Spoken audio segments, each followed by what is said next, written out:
So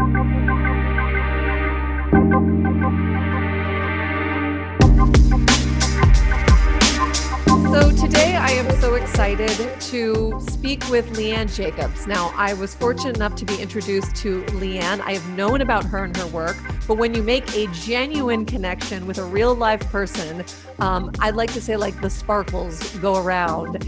And it's true, once we connected, I knew we were kindred spirits indeed. She is the author of the book Beautiful Money. She is a holistic wealth expert and a leadership mentor, an amazing businesswoman, a visionary, has exciting things happening in the future, empowering others in wellness.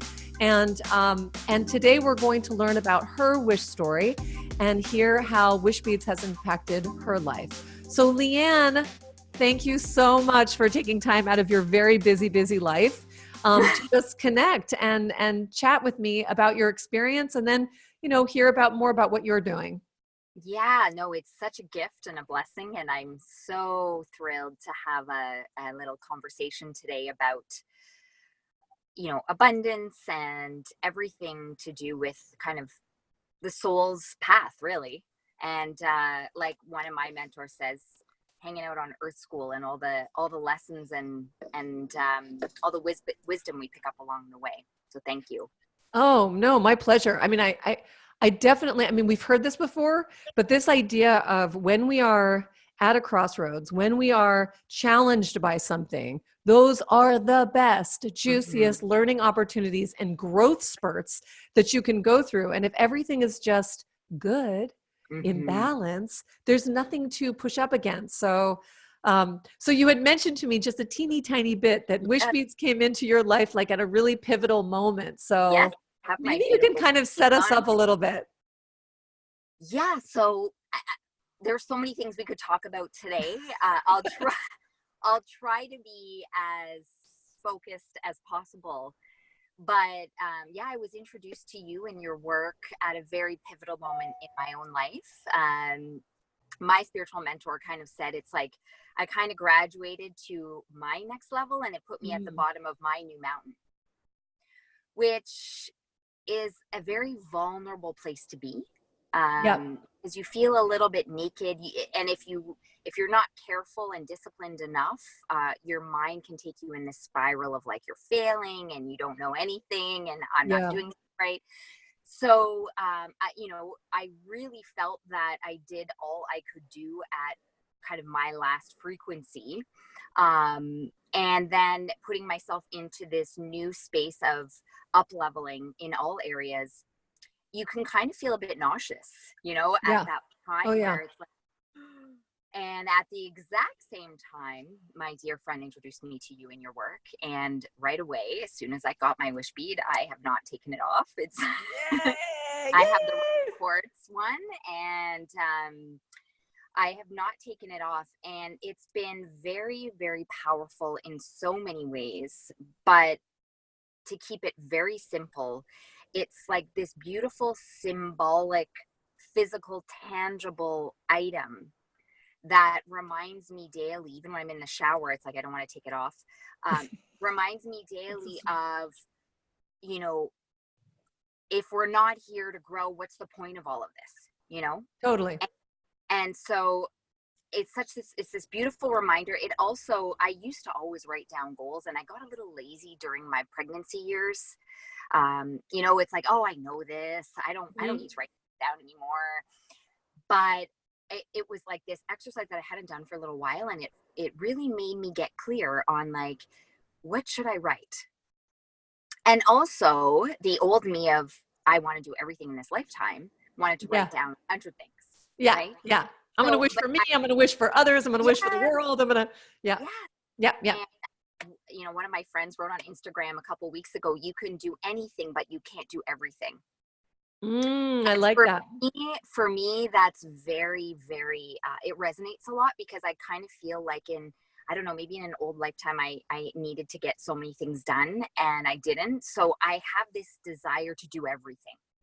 So it really helped me focus on, okay, well, what's something with clarity and power that I could write down that really serves on a much bigger level? Yeah. So that that exercise in itself was very powerful for me.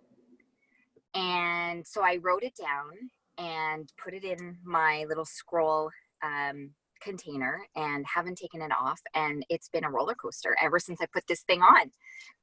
So That's amazing. yeah. So did the taking of the action release some of the fear, or was it a process of like, wow, now I've claimed this thing that I want?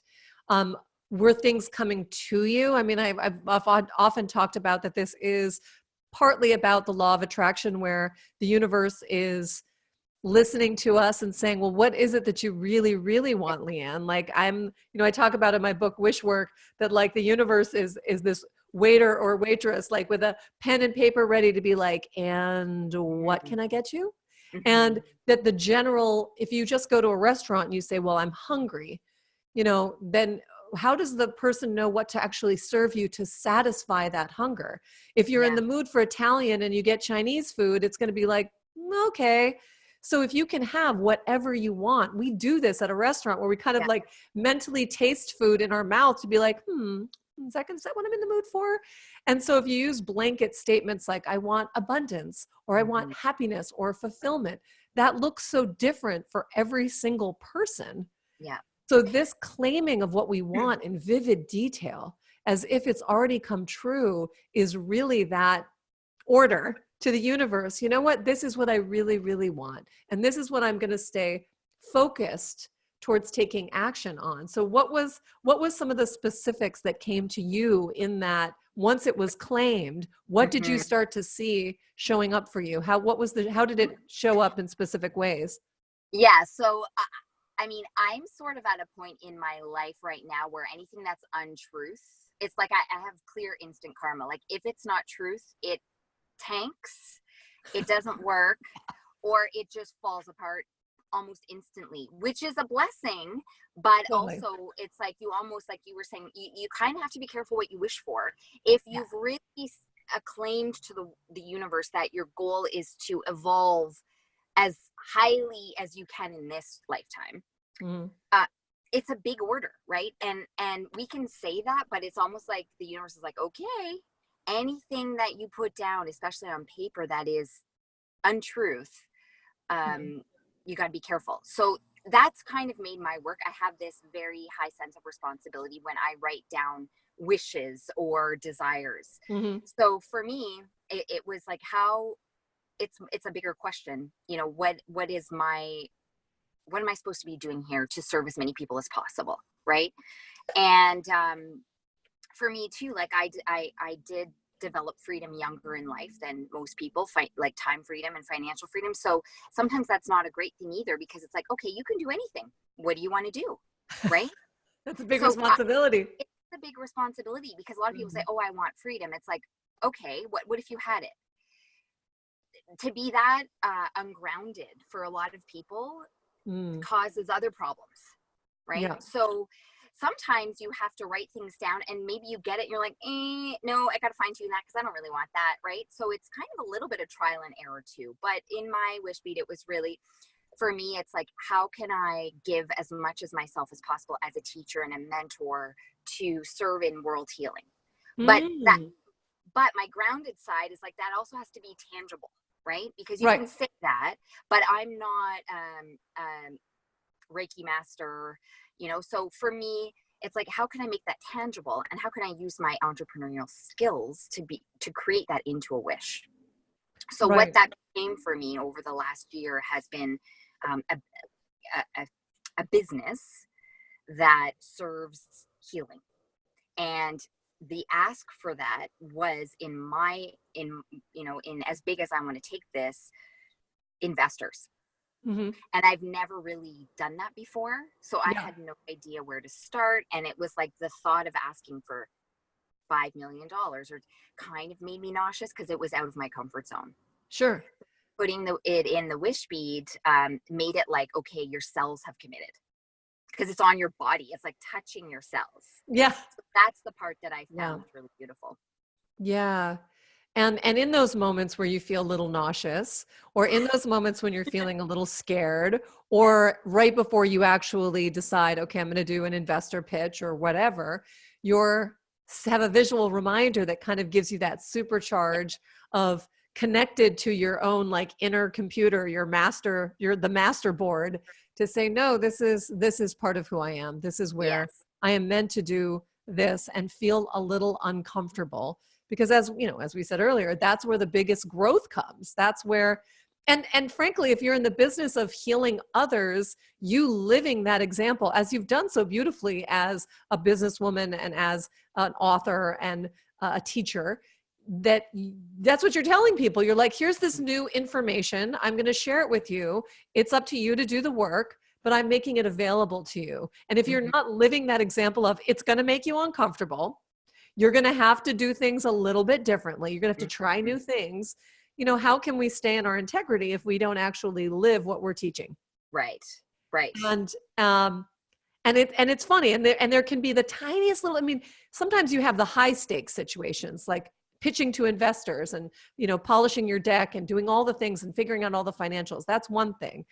But also the magic happens in those little moments, you know, the little moments where we stay accountable to how we are feeling about something in a moment when no one's watching.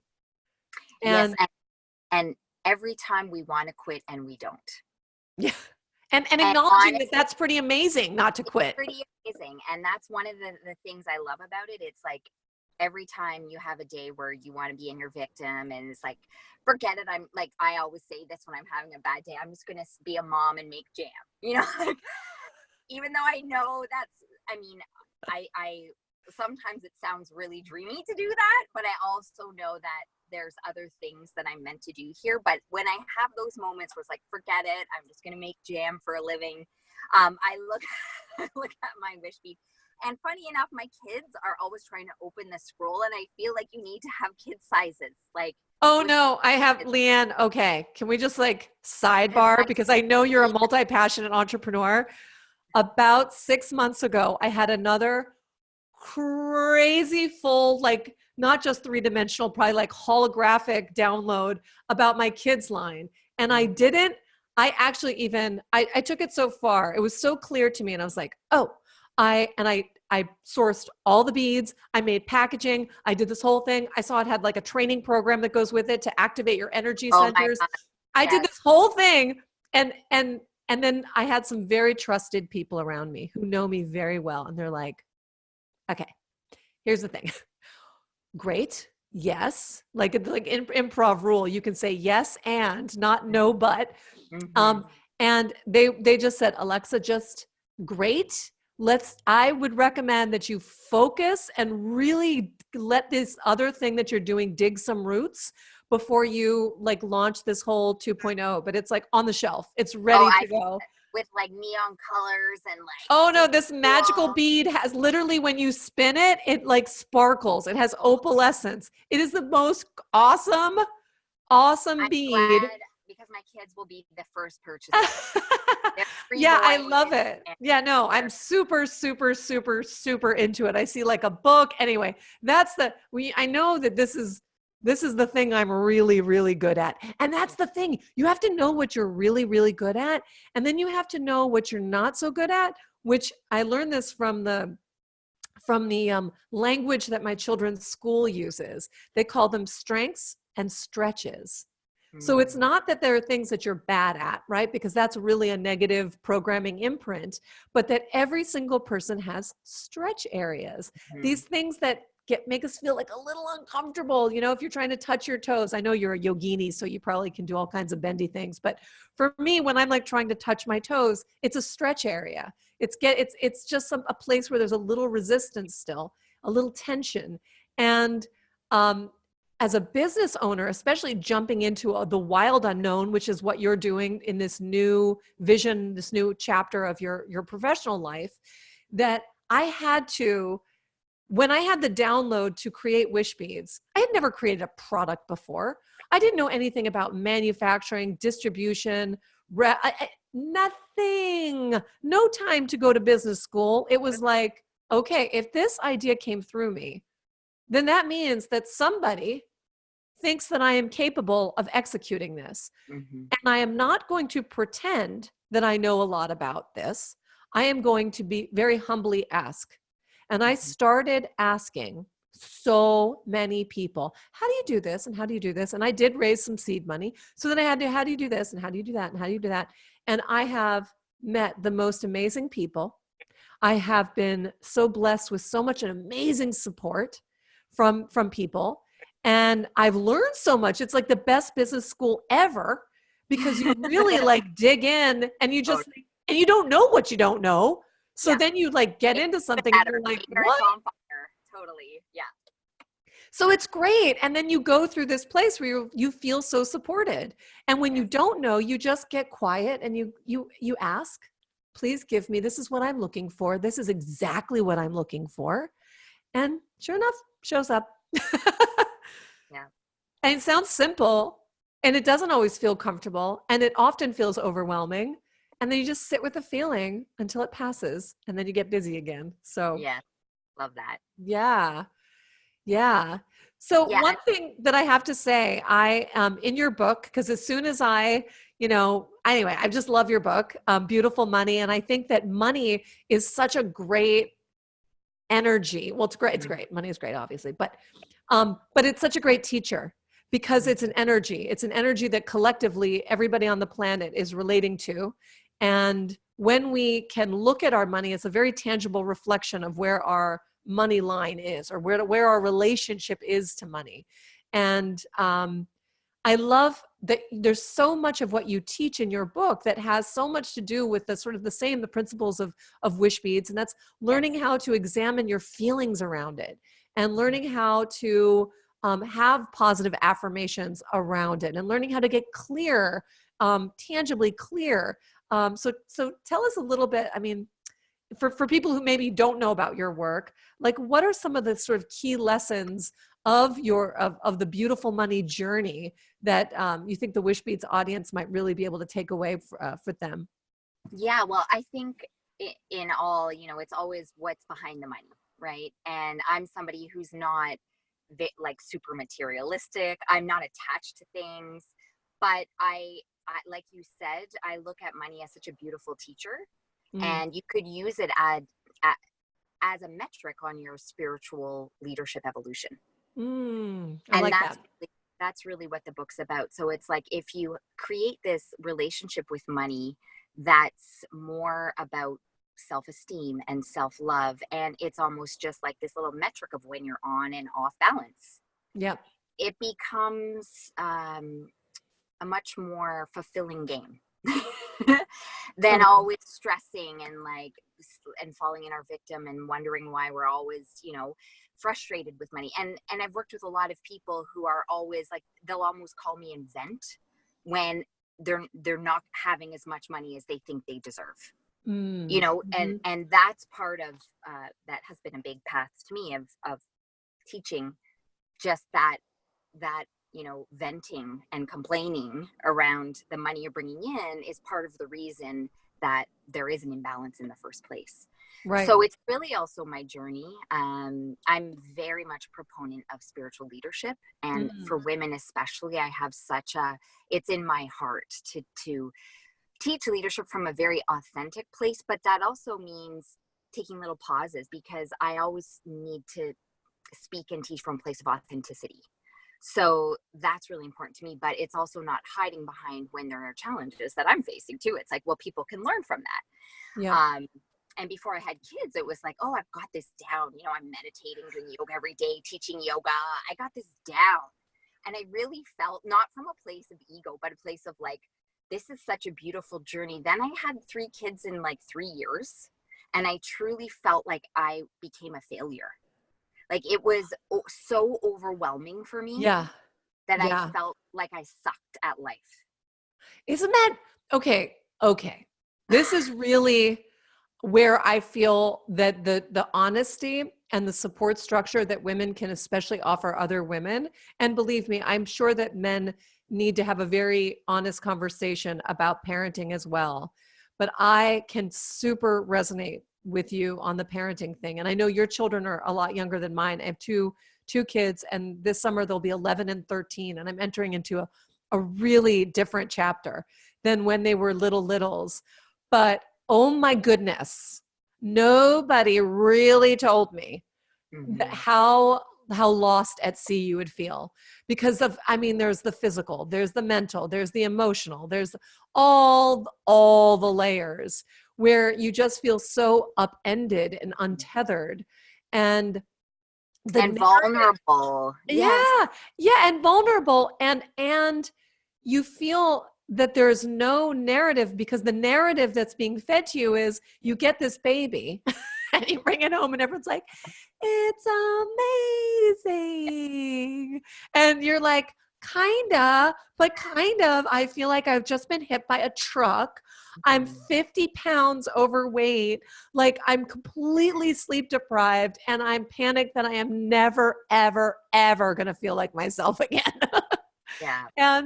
And I'm also someone that was before I had kids. I was a professional actress. I was traveling. I was like beginning this teaching thing that I was doing. And I had that, you know, that plan because I'm a big planner that, you know, everything was going to be in place before I had children, you know, and maybe it sounds like your career and whatever really was humming.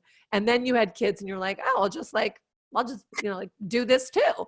And I didn't want to join the narrative of like, this sucks, but I also would have appreciated some access to a narrative that's like, oh, we hear you, lady. Like, we hear you, we support you. I'm going to bring you some food. I'm going to like hold your baby so you can go take a nap. Like really practical things so that I could just go through this time with more grace than I certainly felt like I did. That's such a beautiful word.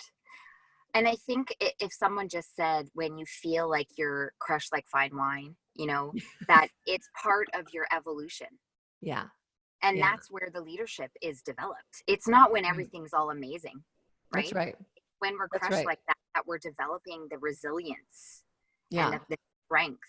And for people like, but also I look at it brought me so much compassion because like I'm an entrepreneur and I genuinely felt compassion for every female entrepreneur, especially women, single mom entrepreneurs. I developed this like tears of compassion for everybody in this situation and people who they don't have anyone, you know, that has a plan B for them or that depend on. So I feel like part of it is also looking at it symbolically and being like, wow, like this is developing such compassion. It's not about my trivial personality. Like who gives a shit about that? It's about developing the compassion of looking at it symbolically and being like, everyone feels like this, you know? Yeah. And to make it even more interesting, then I have dear friends who think I always have it down, you know, like I've got it going on and I'm always put together. And I'm like, how could you think that? Right? But there's this external perception because I popped out a book when I had a newborn and I'm on television with a 3-month-old. They think I've got it all together. True. But I think that's part of the humor in why the whole concept of spiritual evolution is so beautiful and why Wish is a beautiful tool. I wish I had these during my pregnancies. Me for too. Real. No, me too. And I also think what's exciting is we're entering, I would hope, in a beautiful time where women are supporting other women in really different ways. We are not, and maybe that's because we, I don't know, we're not like in our 20s or whatever, but there's this, you know, this feeling when you look to social media, and this concerns me about the younger generation, which is why I'm doing work with teens and believe that we have to teach things that, you know, life is not to sort of compare and despair on social media, and our happiness index, according to some study, is going down because we're believing that we have to be a certain way and not remembering how to tap into the sweetness of life, the real life skills, the joy of being with someone in person, sharing a warm drink, a walk, something that is really going to fill up your soul and carry you forward. That kind of honesty is what is really interesting to me in terms of how we model for younger people. I agree. Because that's what's happening. I mean, we all model after somebody.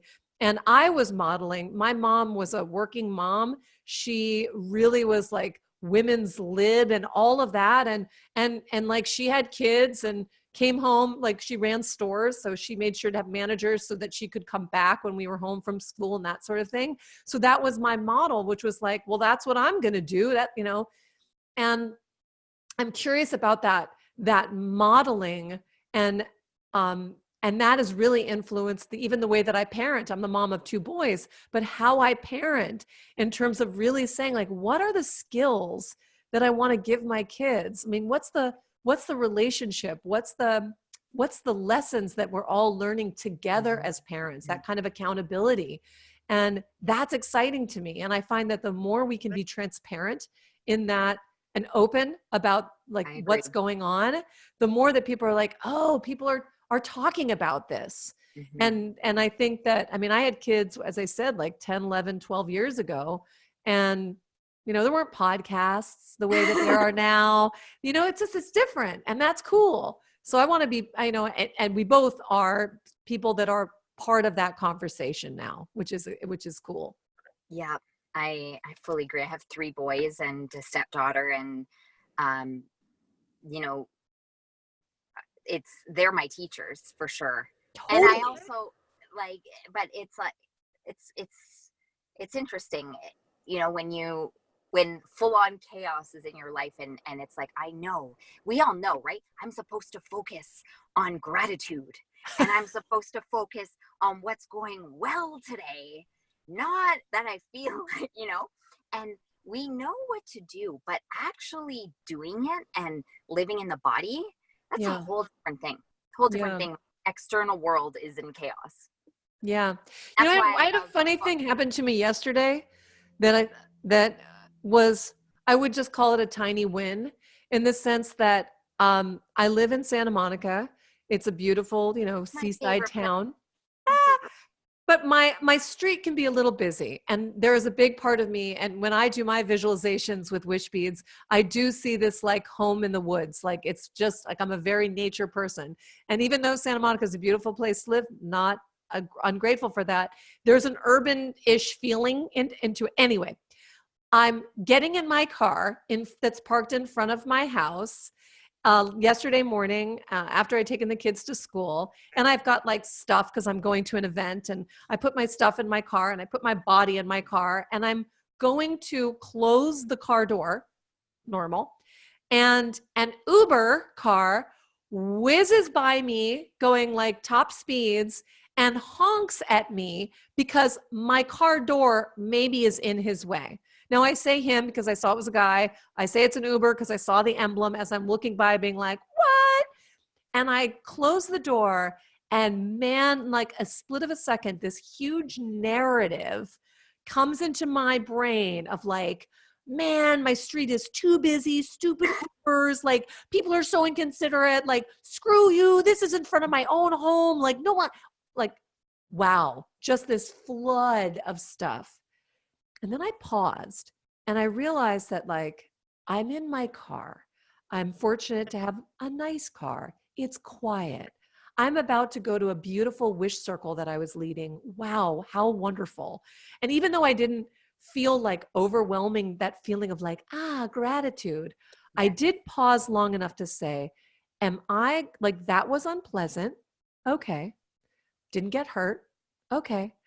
Am I going to let that person's energy, someone I do not know, infect my day so that I can carry those icky feelings and go and be annoyed with somebody else driving, or be annoyed? You know what I mean? Like, at a certain point, I can just say, no, I'm not carrying that with me. I'm just not, because I didn't ask for it. I don't want it. I'm going to just not take that with me.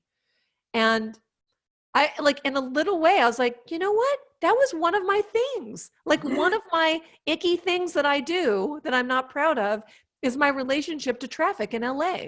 Because all the sort of jokes about people talking about traffic, it's true, because it's unbelievable. And the drivers, and people are like smoking pot and driving, and drives me crazy. But I thought, if I can change myself in that story, then that has less power over me. It has less, like, the cage of my own narrative. So anyway, that was a tiny win. This is a similar tiny example, but yesterday I was home and the guy who cuts my grass, because we live on 25 acres of nature, but the Ooh. downside of that is there is so much grass that we hired somebody to cut it, and he was cutting really close to me, and a rock came and hit me in the corner of my eye, and it swelled up, and I could have been grumpy with him, but Oh, I wow. trained myself to instantly saying, focus more on, I am so lucky that didn't go in my eye. Yeah. Like, focus my energy on how lucky I am versus grumpy that he hit me, that he was cutting the grass so close. And I think that, it's a similar example, and it's baby steps sometimes, right? Yeah. And focusing on the gift of that it could have been worse. Definitely. Like saying about your car. Definitely. So again, going back to how do you show up in the world? What are you focusing on? So we're choosing to focus right here.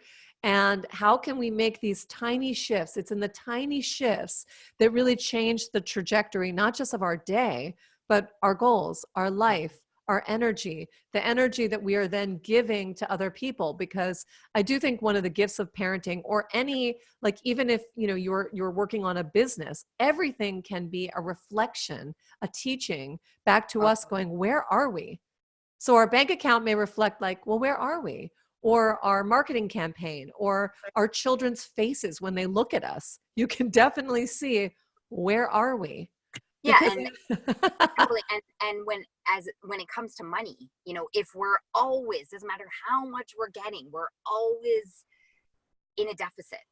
To take a yeah, moment and say, maybe I'm off course, or maybe I'm supposed to be doing something else. yeah, Or, it's just questioning, why is this always happening? Sometimes we're so busy, we don't even see the pattern. yeah. It's So so I think true. just to be aware enough to say, where am I always like banging my head against a wall, and maybe not looking at the universe, maybe is trying to tell me that I'm supposed to be Yeah. going in a different direction. Yeah, yeah, yeah. And I also, when I interview people, I also am definitely aware that there is a theme where people that I greatly respect are always studying. They're always studying something. Yeah. They're either studying with a coach or a spiritual teacher, or they're learning themselves. They're literally saying, I want to learn. I am going to learn. I'm a teacher and a student always at the same time. And that's never going to end, because why not? We're dancing on this planet for however long we're dancing here. Why don't we Yes. make the most out of this experience? Yes. And so I really just wanted to acknowledge that, because I'd heard that you had mentioned that. And I too am a lifelong learner. And I too have a teacher that I've been meditating with and studying with a very, very long time. And it's just been a huge check, where you kind of always are asking, where am I? Where can I grow? Where can I evolve? It's Yeah. beautiful. Yeah. So what's next for you in your mission, in your goal, in your wish? Do you have something specific that or you don't have to necessarily share, but Yeah. So what do? Do we refill our wish bead?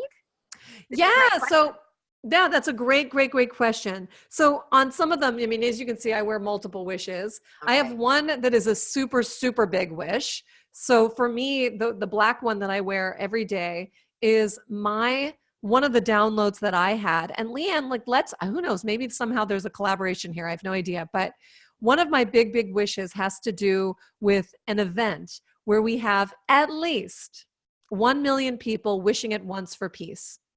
And it's a live event. Yeah, it's a live event. So there's going to be some live component where we have musicians and we have an intention setting, meditation, or guided visualization, but people can sign up to participate around the world at one time. So we'll have a live event, but then there's the virtual component. So people can join virtually. There might even be multiple stages that we do this on. I love But this. this is sort of this other thing. You don't have to buy a bracelet to participate. It's just intention setting.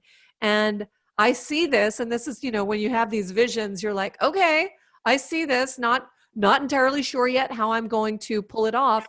But one of the days of the wish work, which I talk about in the book and I talk about as the follow-up to Wishbeads, the wish work says, you have to say your wish out loud.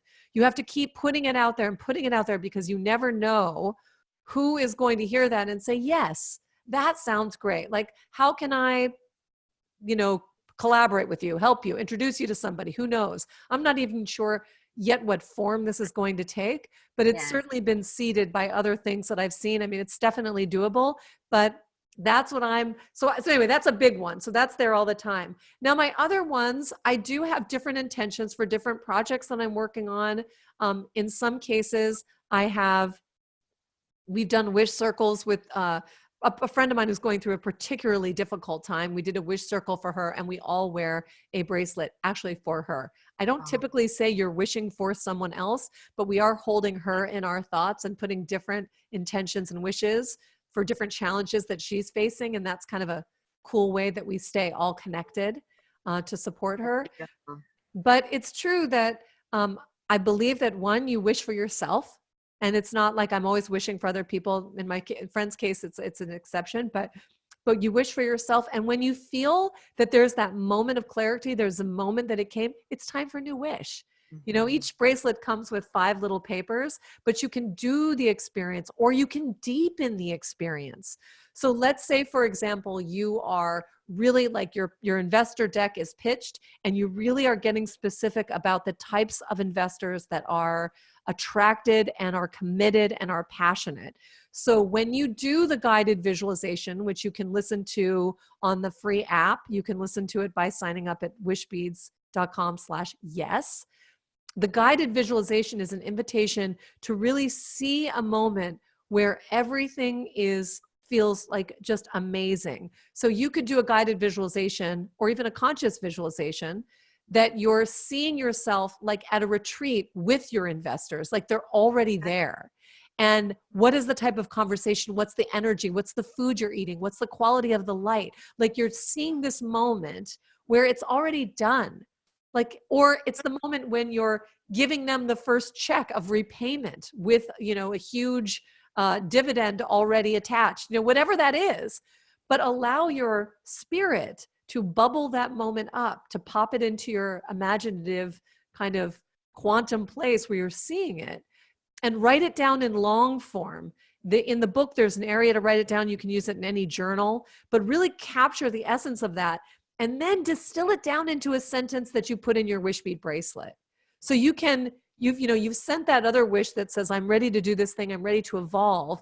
Now the next one maybe can be the specificity of that you carry that energy before you go and you do those investor pitches. Because that way, the energy, it's already claimed a stake in the universe. So when you're talking, yes, you are going to talk to a lot of people. Some of them are not going to get it, and that's fine. But it's great for you to put it out there and put it out there and put it out there. Have those conversations. But when the right person hears it, they're going to just say, perfect, totally meant to be. Yes. Totally meant to be. And that's sort of how you can play with it, You don't necessarily need to get a new bracelet, but you can retire your little wish, your little paper, which if you've been wearing in the shower probably doesn't even have any words on it written anymore. But it's hard to read. Let me put it that way. That's okay. It's all cool. But you can put that in a little special spot and you could do a new experience and see what comes up for you. Great. Well, thank you so much. I love everything about it. Awesome. Awesome. And one thing that we actually forgot to talk about prior to doing the recording itself is the idea of sharing wish beads with your community. You have so many different communities that are around supporting wellness, supporting entrepreneurs, supporting other lifestyle experts. And with the show notes, with this show, we're going to put it on YouTube. We're also going to have it on the Wishbeads podcast. You can share it with your tribe. But by using the affiliate code Beautiful Money, does that work for you? Perfect. Yeah, we use the code Beautiful Money. You can share wish beads with your community, and then I would be so excited to give you a commission check for that. That would make me so happy. So we can share the wish beads love. That sounds wonderful. because we are in the mutual admiration society with each other. And who knows where this is going to lead, and that's fun. No, I love the vision of the grand vision of 1 million people wishing for peace. It's so beautiful. We are literally creating whatever is happening in this world. We are co-creating this, you know? So there's so much narrative in the news, of the doom and gloom, we need to be aware of what's happening, but we also need to know that we are contributing to it. Yes. 100%. So where we put our energy is not just for us. It is an act of selfless giving, because, you know, that's how it goes. Our energy is contagious. So intentions around peace, I believe, really are part of the peace process in this world, and an invitation for people to co-create in a different way. Yeah. And we'll see how that goes. Well, thank you so much for having me on your podcast. Oh, thank you. Thank you for making time in your beautiful day and your beautiful car. This is great. So thank you so much. We will put all kinds of links to Leanne in the show notes. We will continue. We'll do a follow-up recording and interview as she embarks on this new exciting chapter in her life. So to all my Wishbeads listeners, thank you for tuning in. Stay inspired, stay wishing, creating the beautiful life that you deserve. And thank you, Leanne. I appreciate you being here. Thank you so much. All right. Have a great day.